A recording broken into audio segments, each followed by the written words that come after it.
मैं जुल्करनैन शेख इस वक्त मौजूद हूँ एलसीसी ग्राउंड में और कराची किंग्स और क्वेटा ग्लैडिएटर की टीमें आपको पीछे नज़र आ रही हैं। ये प्रैक्टिस कर रही हैं और ये प्रैक्टिस कर रही हैं एक नए वेन्यू पर लाहौर के, जहाँ पर इनका मैच होगा जुमे के दिन। ये मैच दोनों टीमों के लिए बहुत इंपॉर्टेंट है। अच्छा, थोड़ा सा अगर हम कराची किंग्स और क्वेटा ग्लैडिएटर का बैकग्राउंड देखें तो एक लिहाज से ये दोनों कज़न टीमें हैं, क्योंकि इनके ऑनर्स जो हैं वो ज़्यादातर और इसकी मैनेजमेंट भी कराची के लोग हैं।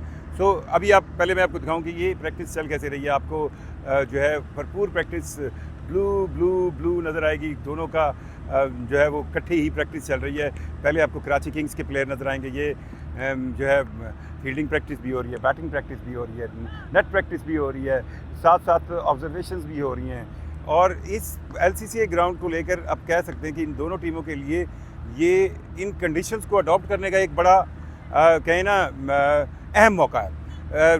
क्वेटा ग्लैडिएटर को ये प्लस पॉइंट हासिल है कि वो 4 रोज़ से यहाँ पे प्रैक्टिस कर रहे हैं। आज मोइन खान जो कि क्वेटा ग्लैडिएटर के आप समझें खासम खास हैं, उनसे जब बातें हुई वो भी मैं आपको बताऊँगा।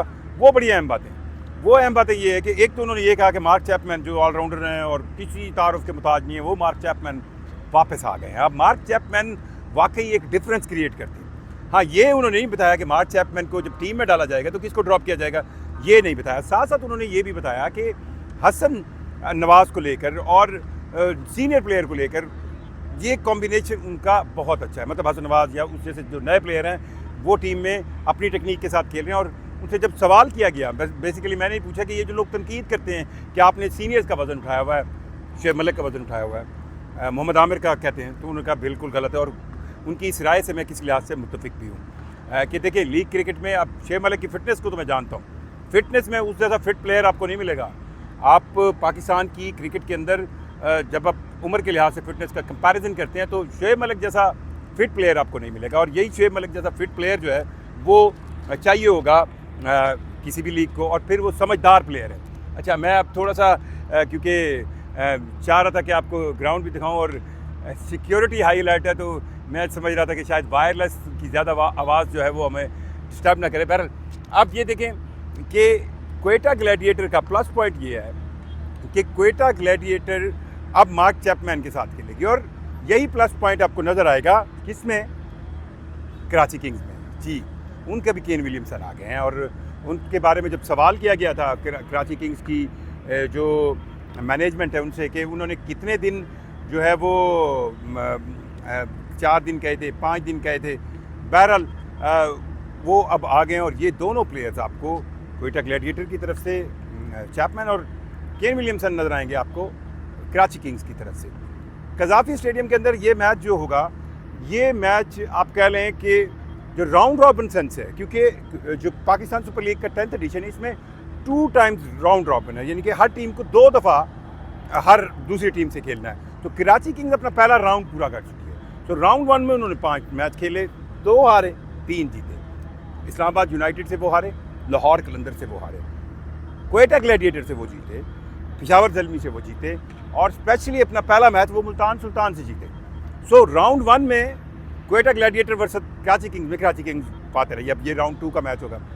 इस मैच से रिदम भी बनेगा कराची किंग्स का अगर वो लाहौर के अंदर अच्छा परफॉर्म करते हैं। और लाहौर के अंदर सबसे अहम चीज़ जो है लाहौर की कंडीशन है। और ये बात भी मोइन खान से हुई कि यार यहाँ पे ड्यू फैक्टर क्या मैटर करेगा, यानी कि 8 बजे अगर मैच शुरू होता है और 8 बजे मैच शुरू होकर 11:30 तक जाता है, तो ड्यू फैक्टर कितना होगा, क्या दोनों टीमों के लिए इक्वल होगा, और क्या ये ड्यू फैक्टर दूसरी इनिंग्स के लिए ज़्यादा होगा, क्या ये ड्यू फैक्टर पहली इनिंग्स के लिए ज़्यादा होगा। ड्यू फैक्टर काउंट ज़रूर करेगा, और ये ड्यू फैक्टर कैलकुलेट करना असल में थिंक टैंक का काम है। मोइन खान जैसा थिंक टैंक ज़रूर कैलकुलेट करेगा। कराची किंग्स के पास भी थिंक टैंक में काफ़ी तगड़े माइंड है। सो इस ड्यू फैक्टर को ज़रूर काउंट करना पड़ेगा कज़ाफ़ी स्टेडियम के इस ग्राउंड में। जहाँ तक अगर परफॉर्मेंस की बात करें तो मुझे यूँ लगता है कि ऑन पेपर जो है वो कराची किंग्स की टीम कंपैरेटिवली तगड़ी है कराची किंग्स की टीम। और इस तगड़ी टीम की वजह ये है कि उनके पास जो ऊपर 3-4 मतलब आप देखें डेविड वार्नर उनके पास है, आप एक सैफर्ड उनके पास है, फिर उनके पास जो कॉम्बिनेशन बैटिंग के अंदर है वो तगड़ा है। ऑन पेपर मुझे कराची किंग्स की टीम तगड़ी लगती है, लेकिन चैपमैन के आने के बाद क्वेटा ग्लैडिएटर भी कोई थोड़ी कम टीम नहीं है। सो इस मैच को लेकर क्वेटा ग्लैडिएटर के लिए भी बहुत इंपॉर्टेंस है, और अगर ये मैच कराची किंग्स जीता है तो उनके लिए जो फ्यूचर मैच होंगे उनका रिजल्ट बहुत मैटर करेगा इस मैच में।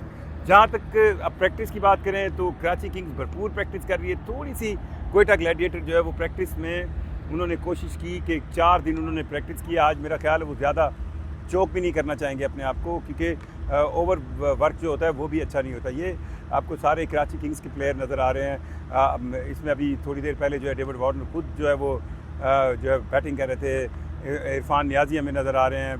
उसके अलावा आप देखें जो कराची किंग्स का स्क्वाड है वो खुशदिल शाह भी हमें नज़र आ रहे हैं, और जो अब तमाम तर आपको पैशनेट कैंप लगेगा वो कराची किंग्स का लगेगा। सो बहुत अहम होगा कराची किंग्स और क्वेटा ग्लैडिएटर का मैच, और देखते हैं कि David Warner, Kane Williamson, Chapman कौन इस मैच में ज़्यादा अहम परफॉर्मेंस पेश करता है। मुझे जुल्करनैन शेख को इजाज़त दीजिए। अल्लाह हाफ़िज़।